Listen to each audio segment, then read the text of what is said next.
4,600 yards, 2.61 miles, a distance where a tank becomes a speck, where atmospheric distortion turns steel into mirage, where the curvature of the Earth itself begins to matter. At that range, in December 1944, a 26-year-old American lieutenant with minimal training took aim through a telescopic sight never designed for such absurdity and fired a 90mm shell at a moving German Panther. The round flew for nearly 9 seconds. When it struck, it penetrated armor, detonated ammunition, and rewrote what the doctrine said was possible. This is the story of the second longest confirmed tank kill in history, a shot so improbable that even those who witnessed it struggled to believe what they had seen. The winter light over western Germany carried a particular quality in early December 1944. Cold, flat, unforgiving. The kind of illumination that rendered distance deceptive, that made objects 2 miles away seem suspended in crystalline clarity one moment and dissolved into gray uncertainty the next.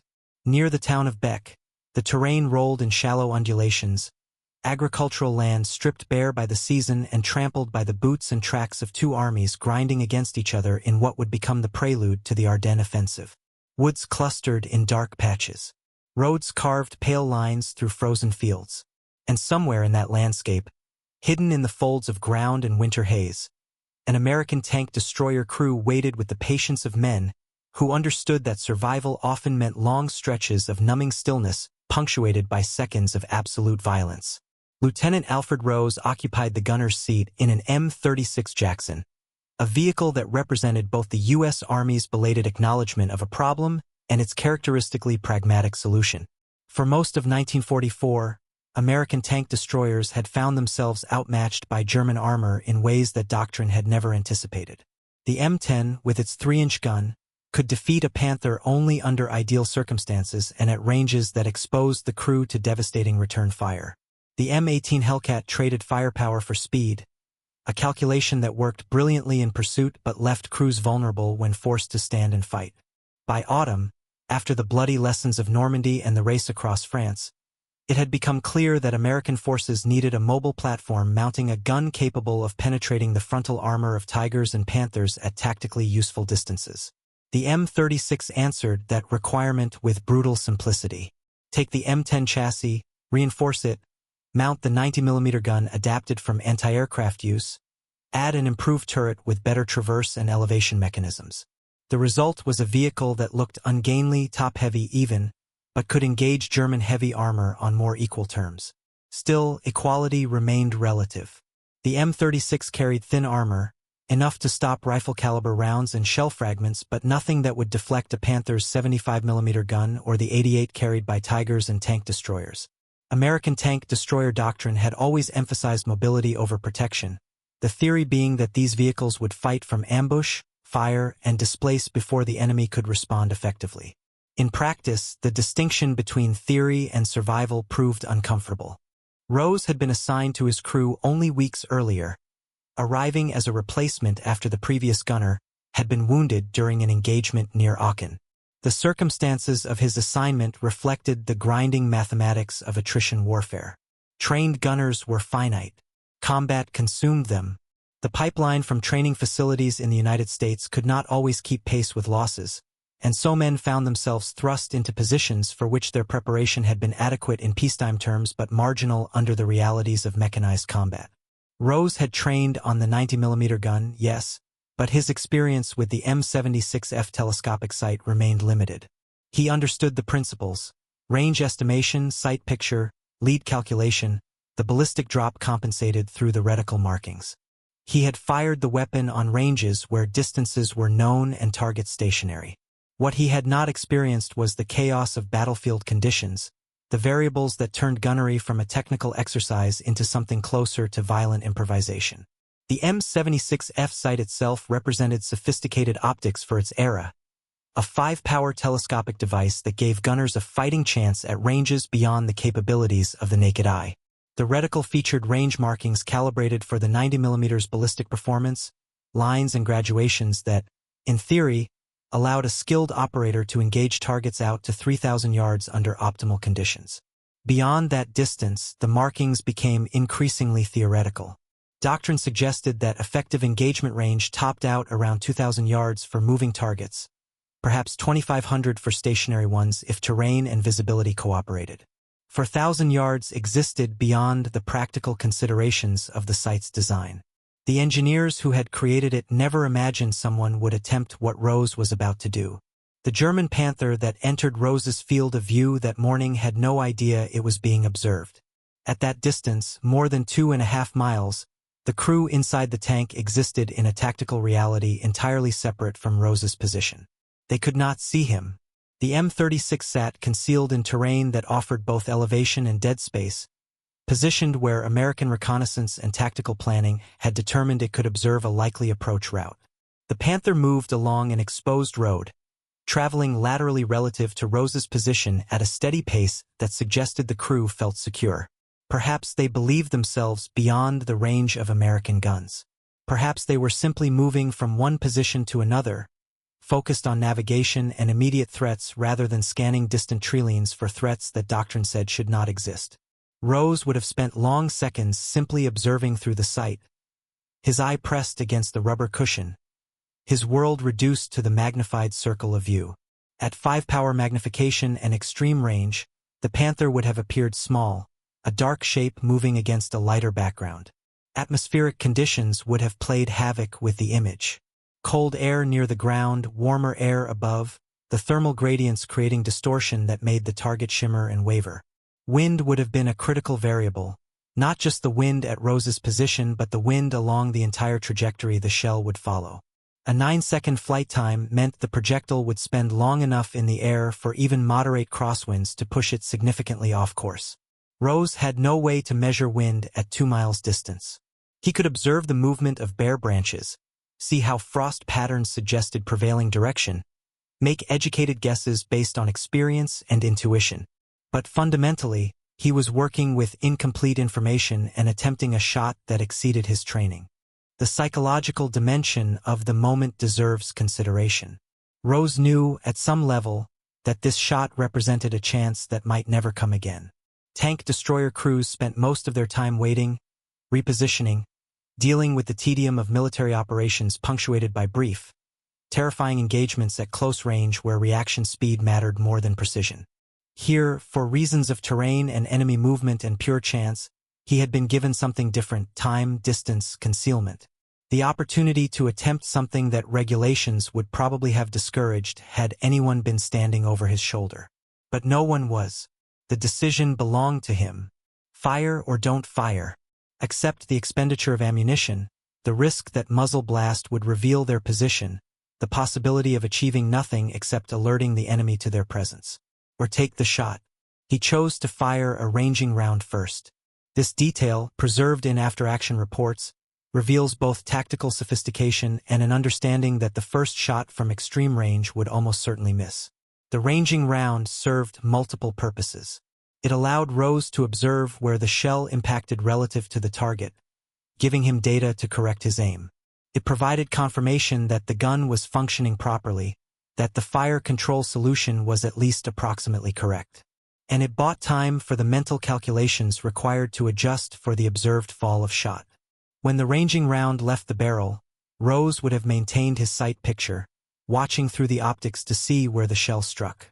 At that distance, with flight time measured in seconds, the process required discipline. The temptation to flinch, to break sight picture at the moment of firing, had to be overcome.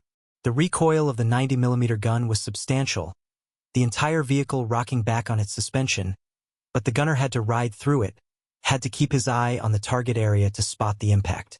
The physics involved in the shot deserve examination because they underscore how extraordinary the circumstances were. A 90mm M82 armor-piercing shell left the barrel at roughly 2,700 feet per second. Over the course of 4,600 yards, the projectile would lose significant velocity due to air resistance, following a ballistic arc that required the barrel to be elevated well above the horizontal. The exact angle of elevation would have been determined by the range markings in Rose's sight, but at that distance, the compensation for gravity was extreme. The shell would have climbed hundreds of feet into the air before beginning its descent toward the target. Time of flight approached 9 seconds, an eternity in combat terms. During those 9 seconds, the Panther continued moving. Rose had to lead the target, aiming not at where the tank was when he fired but at where it would be when the shell arrived. The calculation was intuitive rather than mathematical, based on the apparent speed of the target through the sight and experience-based judgment about the necessary lead. Wind complicated everything. A shell in flight for 9 seconds was subject to wind drift across the entire trajectory. The prevailing winds in western Germany in early December typically came from the west, cold air masses pushing in from the Atlantic. But local conditions could create variations, valleys and hillsides channeling wind in unexpected directions, thermal effects from the sun's weak winter warmth generating updrafts and downdrafts. Rose had no instruments to measure this. He relied on observation and instinct, making corrections based on the fall of his ranging shot and his own judgment about what the wind was doing to the projectile's path. Modern ballistic computers can calculate these variables in milliseconds, integrating data from laser rangefinders, weather sensors, and barrel-wear algorithms. Rose had a reticle, a ranging shot, and whatever combination of skill and fortune governs such moments. The second shot, the one that would enter the historical record, represented a synthesis of observation, correction, and commitment. Rose adjusted his aim based on what the ranging round had told him, compensating for distance, lead, and wind. The process could not have taken long. Tank destroyers survived by moving after firing. Every second the M36 remained in position increased the risk that German observers would triangulate on the muzzle blast, that return fire would arrive with devastating accuracy. Rose made his corrections, settled the sight picture, and pressed the firing mechanism. The gun fired. The vehicle rocked. The shell departed on its improbable journey through 2.5 miles of cold December air. Inside the Panther, the crew had perhaps 3 seconds of warning if they heard the ranging shot impact nearby. More likely, they had no warning at all. The sound of a 90mm shell arriving at high velocity would have come simultaneously with impact, the supersonic crack and the strike happening too quickly for human reaction. The shell hit the Panther's side armor, the thinner plating that protected the vehicle's flanks rather than the heavier frontal armor designed to defeat anti-tank weapons. Even the reduced velocity after 4,600 yards of flight left the armor-piercing round with enough energy to penetrate. The shell punched through, entered the fighting compartment, and found something catastrophic. Ammunition, most likely. Panthers carried their main gun rounds in racks along the sponsons, 75mm shells with substantial explosive fillers. When the penetrating round touched off those stored shells, the result was instantaneous and final. The Panther's turret lifted from its ring as the internal pressure overwhelmed structural integrity. Flames erupted from every opening. The tank, a moment before a functional weapon system crewed by 5 men, became a funeral pyre. Rose would have seen the impact through his sight. At that distance, the details would have been difficult to resolve, but the flash of detonation, the sudden plume of smoke and flame, would have been unmistakable. Confirmation came not just from visual observation but from subsequent reports. American forces advancing through the area later found the destroyed Panther exactly where Rose had engaged it, the vehicle's condition consistent with catastrophic ammunition detonation. The distance was measured. The circumstances were documented. Skepticism, inevitable when dealing with claims of extraordinary performance, could not dismiss the physical evidence. A Panther tank had been destroyed at 4,600 yards by a 90mm gun fired from an M36 tank destroyer. The shot had happened. Understanding why this accomplishment mattered requires context about armored warfare in late 1944. For the first 3 years of fighting in Europe, German armor had enjoyed qualitative superiority in most direct engagements. Soviet T-34s and KV-1s had shocked Wehrmacht tank crews in 1941, forcing rapid adaptation and the development of more powerful guns and heavier armor. By 1943, Germany fielded Tigers and Panthers, vehicles that could defeat most Allied tanks at ranges where return fire was ineffective or impossible. American Shermans, British Cromwells, Soviet T-34s, all struggled when forced to engage German heavy armor frontally. Crews developed tactics emphasizing numerical superiority, flanking maneuvers, and close-range ambushes where the thinner side and rear armor of German tanks could be penetrated. These tactics worked, but they exacted brutal costs. The M36 represented an attempt to change that calculus. With its 90mm gun, it could penetrate a Panther's frontal armor at ranges exceeding 1,000 yards, a capability that gave American cruise options beyond desperate flanking attacks. But even the M36 was not designed for extreme-range engagements. Doctrine emphasized mobility and rapid firing positions, shooting and displacing before the enemy could effectively respond. What Rose had done violated the assumptions built into that doctrine. He had engaged at a distance where the enemy could not return fire even if they located his position, where the ballistic challenges should have rendered the shot impossible, and he had succeeded. The engagement demonstrated that the 90mm gun possessed capabilities beyond what doctrine acknowledged, that skilled gunners could exploit those capabilities under the right conditions, and that the theoretical limits of the weapon system were more flexible than anyone had assumed. Yet the shot's significance extended beyond proving the gun's range. It revealed something about the intersection of human skill, technology, and circumstance. Rose was not a gunnery prodigy. His training had been adequate but not exceptional. The M36 was a good vehicle but not a technological marvel. The M76 F-sight was effective but not revolutionary. What made the shot possible was a specific combination of factors that aligned only once. Terrain that provided both elevation and concealment, whether that allowed visibility at extreme range, an enemy target moving in a predictable pattern along exposed ground, time to fire ranging shots without immediate counterfire, and a gunner willing to attempt something that exceeded his training. Remove any single element and the shot would not have happened. This rarity explains why, despite thousands of tank engagements throughout the war, only one confirmed kill exceeded Rose's distance. That longer-range kill, achieved by a British Challenger 2 tank in Iraq in 2003, occurred under fundamentally different conditions. Advanced thermal sights, laser rangefinders, ballistic computers, stabilized guns, precision ammunition, all combined to make extreme-range shots feasible in ways that 1944 technology could not support. The fact that Rose's shot remained the second-longest confirmed tank kill more than 70 years after it occurred speaks to how exceptional the circumstances were. Modern tank gunnery has become a science, a process of gathering data, calculating solutions, and executing with mechanical precision. Rose's shot belonged to an earlier era, when gunnery remained as much art as science, when a man stared through optical glass at a target miles away and made decisions based on judgment and intuition rather than computer-generated firing solutions.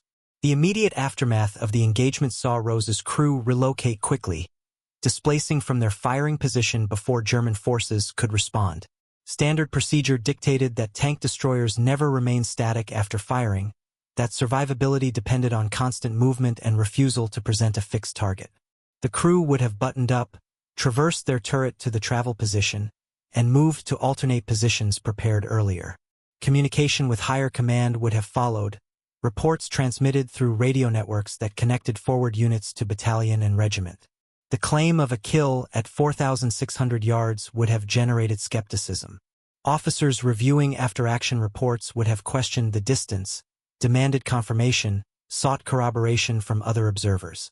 Only when ground forces confirmed the destroyed Panther's location and measured the distance back to Rose's firing position did the claim achieve official status. Recognition for the accomplishment came quietly, if it came at all.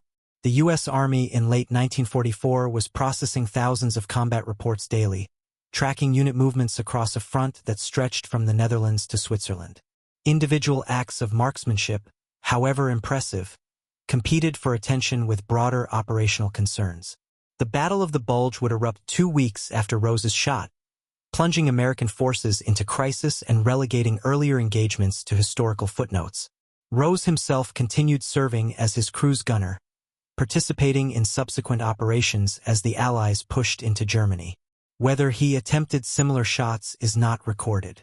Whether he ever again found himself in circumstances that allowed such a shot seems unlikely.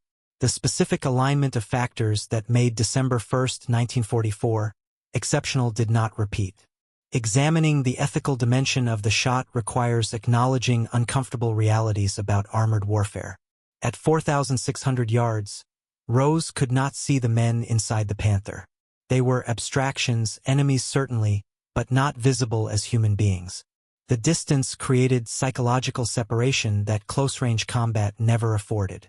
When tankers fought at ranges measured in hundreds of yards, they could sometimes see faces through vision blocks, could watch enemy crews bailing from burning vehicles, could not escape the immediate human consequences of their fire. At 2.5 miles, death arrived cleanly, almost antiseptically. The Panther exploded. Rose observed the result through magnified optics. The 5 men inside became casualties without ever entering his direct perception as individuals. This distance shaped the experience in ways both practical and moral. Yet to suggest that distance diminished the weight of the act would be false. Rose pulled the trigger knowing that success meant killing enemy soldiers. The act was deliberate, calculated, executed with full awareness of its purpose. The distance changed the visceral experience but not the fundamental reality. Modern warfare has expanded this dynamic, missiles striking targets from dozens of miles away, drone operators engaging enemies from different continents entirely. The trend toward standoff engagements removes soldiers from immediate physical danger while creating new forms of psychological burden. Rose's shot existed at an intermediate point in this evolution, far enough to create separation but not so far that the gunner became entirely disconnected from the consequences of his actions. He fired. He observed impact. He knew what had happened. That knowledge, whatever weight it carried, belonged to him. The technical aspects of the shot continue to fascinate military historians and ballistics experts. Recreating the conditions that allowed Rose's success reveals how many variables had to align. The M82 armor-piercing round he fired weighed 24 pounds, a solid steel projectile with a windscreen and ballistic cap designed to maintain velocity and facilitate penetration. The propellant charge generated approximately 52,000 pounds per square inch of chamber pressure, launching the projectile at velocities that created enormous stress on both the gun tube and the recoil system. Over 4,600 yards, the shell dropped approximately 150 feet from the bore line, meaning Rose's barrel elevation exceeded what normal combat engagements would ever require. The shell struck with roughly half its muzzle velocity, still sufficient to penetrate the Panther's side armor but approaching the threshold where penetration becomes uncertain. Wind drift calculations suggest that even a 10-mile-per-hour crosswind would have pushed the shell several feet off course during its 9-second flight. Rose's correction for this drift had to be intuitive, based on observation and the ranging shot rather than mathematical calculation. The margin for error was minimal. Miss by 6 feet in any direction and the shell passes harmlessly by the Panther. The target presented a profile perhaps 20 feet wide and 8 feet tall, dimensions that sound substantial until translated into angular measurement at 4,600 yards. Through Rose's sight, the Panther subtended less than 1 milliradian, a tiny fraction of his field of view. Placing a shell onto that target, correcting for all the variables affecting trajectory, required precision that bordered on the improbable. Comparison with other long-range tank kills illuminates how unique Rose's accomplishment was. The longest confirmed tank kill, achieved by British Corporal Craig Harrison's crew in March 2003, occurred at approximately 5,100 yards using a Challenger 2 tank equipped with second-generation thermal sights, a laser rangefinder accurate to within meters, and a ballistic computer that calculated firing solutions automatically. The engagement occurred during daylight hours in clear desert conditions where targets stood out sharply against the background. The technology reduced gunnery to a process of target designation and trigger press, the computer handling the ballistic calculations that Rose performed mentally and intuitively. The third longest confirmed kill, achieved by an M1A2 Abrams crew during the Iraq invasion, similarly benefited from advanced fire control systems that made extreme-range engagements routine rather than exceptional. Rose's shot stands apart because it occurred at the edge of what 1944 technology permitted, executed by a gunner working without computational aids beyond his reticle and judgment. The achievement demonstrates human capability more than technical sophistication. Given time, given proper conditions, given determination, a skilled operator could push contemporary equipment beyond its design parameters and achieve results that appeared impossible. This lesson, perhaps more than the specific ballistic achievement, represents the shot's lasting significance. War has always demanded that soldiers extract maximum performance from the tools they possess, that they find ways to accomplish missions despite limitations in equipment and training. Rose's shot embodied this principle perfectly. After the war, Rose returned to civilian life, his service record containing notation of the engagement but no particular fanfare. The shot did not make him famous. It did not alter the course of the war. It remained a footnote, an interesting data point in after-action reports that circulated among ordnance officers and gunnery instructors but never penetrated popular consciousness. The men who survived combat in 1944 and 1945 carried memories of many engagements, many moments of terror and triumph, many instances where the difference between survival and death came down to seconds and luck. Rose's impossible shot was one moment among thousands, significant to military historians but not to the broader narrative of the war. This obscurity seems almost appropriate. The shot succeeded because specific conditions aligned for a brief window. Celebrating it as representative of anything beyond that singular moment would distort its meaning. The M36 Jackson continued service after the war, seeing combat in Korea and eventually finding its way into the inventories of various Allied nations. The 90mm gun proved versatile, equally effective against armor and fortifications, reliable under harsh conditions. But the vehicle's moment had passed. Post-war tank development emphasized main battle tanks that combined firepower, armor, and mobility in single platforms, eliminating the doctrinal distinction between tanks and tank destroyers that had shaped American armored forces during World War II. The M36 represented a transitional design, a solution to problems that would soon be addressed differently.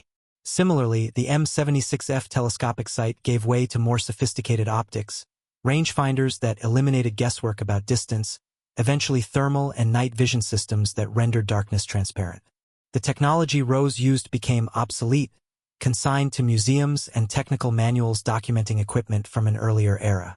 What persists is the memory of what one man accomplished with those tools under specific circumstances. Military historians debate the conditions that make extreme-range kills possible, analyzing terrain, weather, equipment capabilities, crew training. The consensus suggests that successful long-range engagements require an almost perfect alignment of factors, that attempting such shots represents tactical risk more often than viable doctrine. Yet when conditions do align, when a gunner finds himself with time and distance and a target, the attempt becomes justified. Rose proved that success was possible. The shot entered the record books not because it represented recommended practice but because it demonstrated the outer limits of what could be achieved when a skilled operator pushed contemporary technology to its breaking point.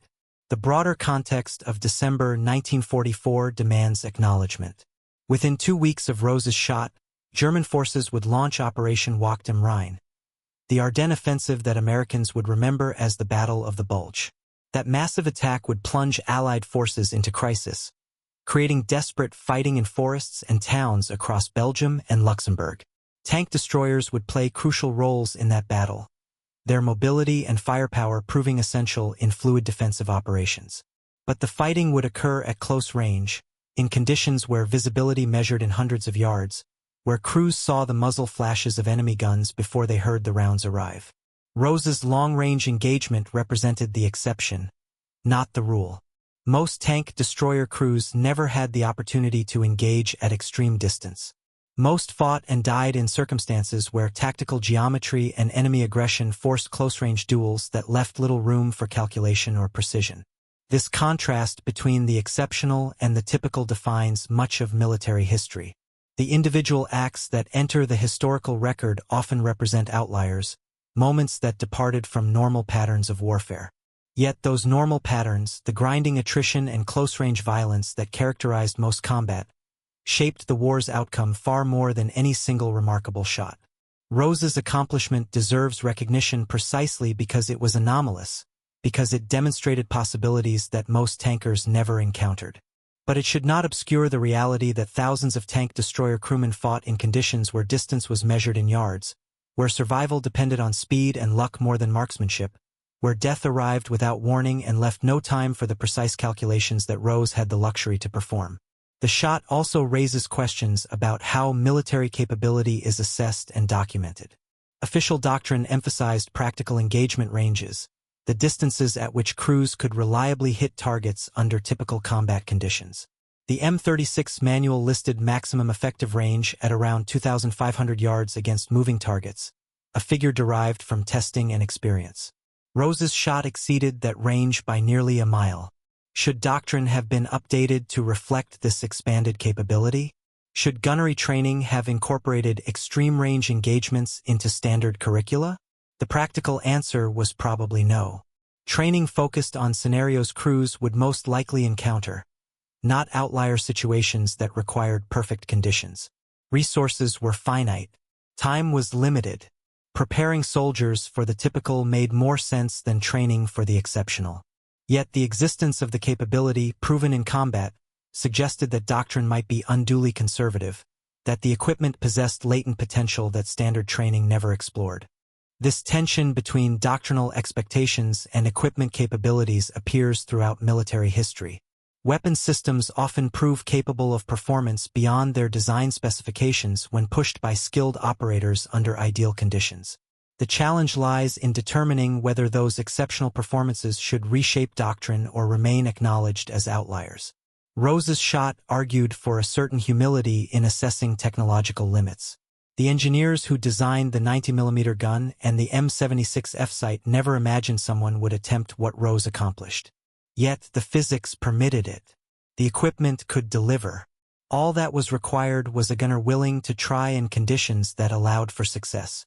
How many other capabilities remain dormant in military equipment, waiting for the right circumstances and the right person to reveal them?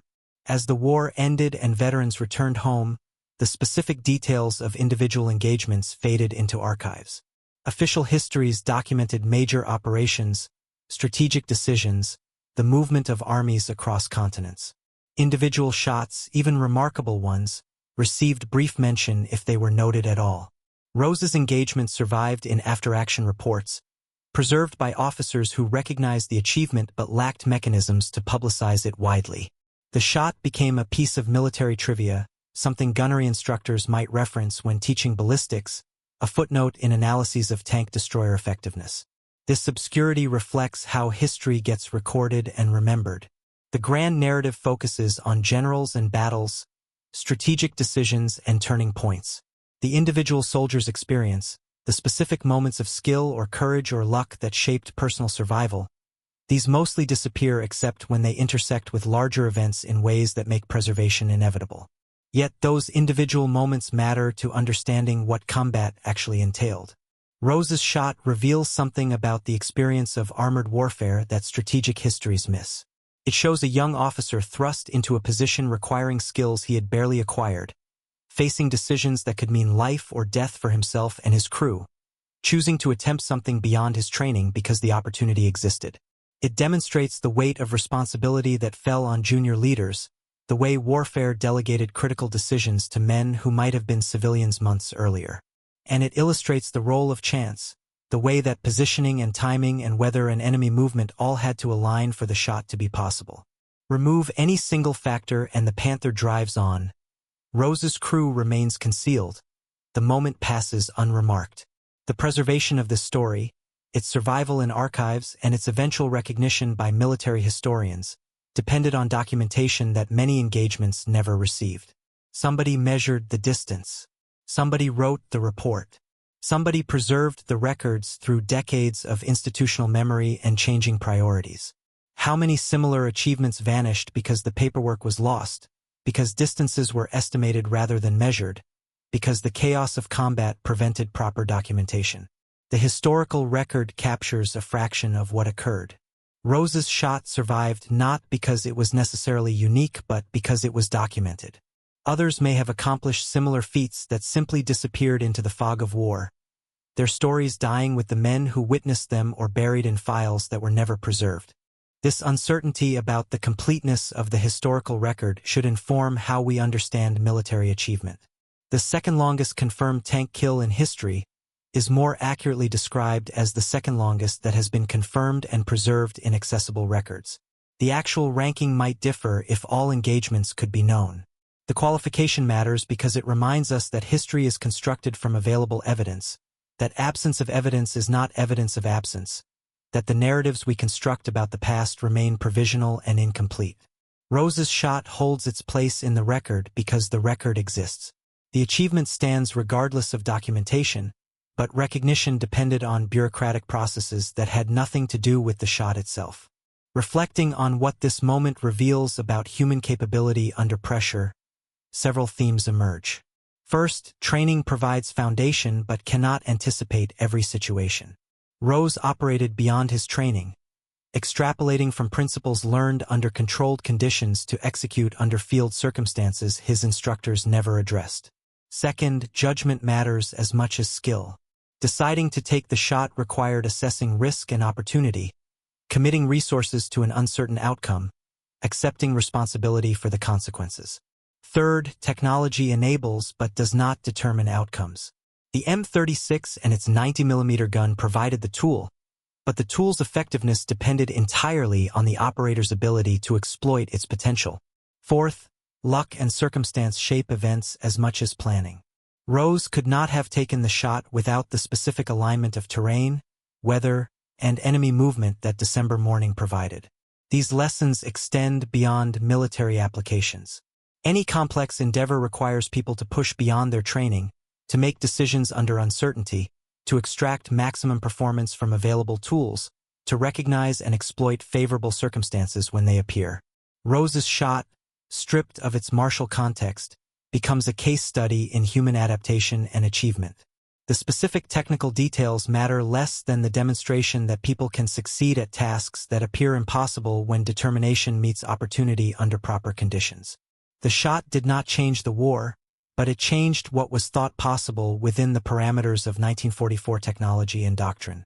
That shift in understanding, even if it remained confined to specialist circles, represented a form of progress. The final question concerns meaning. What does this moment signify beyond the ballistic achievement? Why does it warrant remembering decades after the event? The answer may lie in what the shot reveals about the limits of human knowledge and capability. For years, doctrine stated that effective tank-destroyer engagements topped out around 2,500 yards. Engineers designed equipment with that assumption built into specifications. Trainers developed curricula that reflected those limits. And then one lieutenant, under specific circumstances, demonstrated that the limits were more flexible than anyone had assumed. He proved that the impossible was merely difficult, that with proper conditions and sufficient skill, the boundaries could be pushed back. This revelation matters because it suggests humility about what we think we know. Doctrines codify experience and testing, but they remain human constructions subject to revision when new evidence emerges. Rose's shot emerged from exactly that kind of revision-worthy evidence. Someone tried something that should not have worked and succeeded. The success demanded acknowledgement that previous assumptions were incomplete. This pattern repeats throughout human endeavor. We establish boundaries based on current understanding, and then someone demonstrates that those boundaries were premature. Progress often comes not from revolutionary new technologies, but from pushing existing tools beyond their presumed limits. Rose did not invent a new gun or sight. He used what he had and extracted from it performance that exceeded specifications. This kind of innovation, incremental and individual rather than technological and systematic, shapes outcomes as much as formal research and development programs. The story also serves as memorial to an overlooked class of soldiers. Tank destroyer crewmen fought in vehicles designed to hunt and kill enemy armor, accepting vulnerability in exchange for firepower and mobility. The work was dangerous, the casualties substantial, the recognition limited. They were not infantry slogging through mud, not aircrews flying romantic missions over enemy territory, not tankers and vehicles that at least offered the illusion of protection. They rode in open-topped vehicles mounting powerful guns, gambling that they could see the enemy first, shoot first, kill first, and displace before return fire arrived. Many lost that gamble. Rose and his crew survived long enough to take a shot that entered the record books, but their survival was not guaranteed. Every engagement carried the risk that circumstances would favor the enemy, that a German tank would spot them first, that a high-velocity round would penetrate their thin armor and kill them all.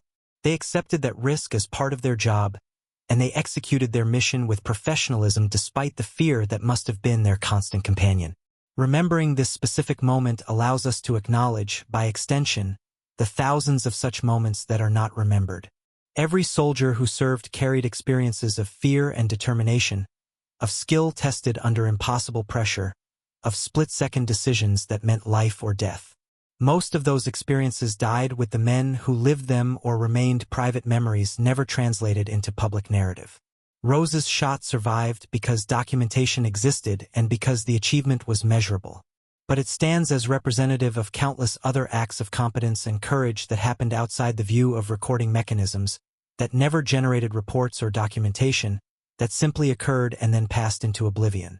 This broader pattern of forgotten experience should shape how we understand military history.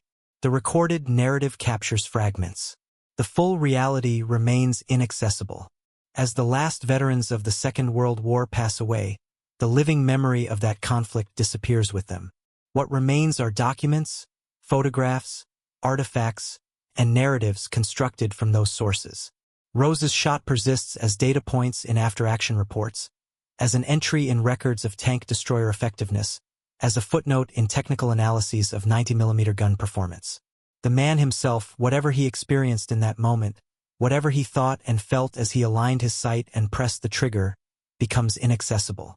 We can reconstruct the technical aspects, measure distances and calculate ballistics, analyze the tactical situation. But the subjective experience, the interior reality of being Alfred Rose on December 1, 1944, that remains speculation. History provides the framework. Imagination must fill the gaps. This limitation affects all historical narrative. We work with evidence that survived, acknowledging that survival is selective and incomplete. We construct stories that make sense of that evidence, imposing narrative structure on events that were lived as chaotic experience. We identify significance and meaning in retrospect, luxuries that the participants never possessed. Rose fired the shot not knowing it would enter the record books, not understanding that he was establishing a benchmark that would stand for decades. He was trying to kill an enemy tank, trying to accomplish the mission he had been given, trying to survive.